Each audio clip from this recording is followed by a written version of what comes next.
Guys, आज हम जानेंगे कि ट्रेन की पटरी पर पत्थर क्यों लगे रहते हैं। Let's begin.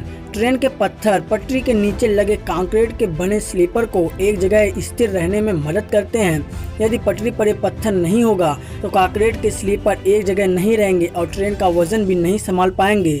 अगर ट्रैक पर गिट्टी नहीं बिछाई जाएगी तो ट्रैक घास और पेड़ पौधों से भर जाएगा, जिससे ट्रेन को चलने में भी बहुत ही दिक्कत का सामना करना पड़ेगा। जब ट्रेन पटरी पर चलती है तो कंपन उत्पन्न होता है, जिससे पटरियों के फैलने का डर भी रहता है, लेकिन पत्थर के टुकड़े होने के कारण पटरियां फैलती नहीं। ऐसी और वीडियो को देखने के लिए हमारे चैनल को सब्सक्राइब कीजिए।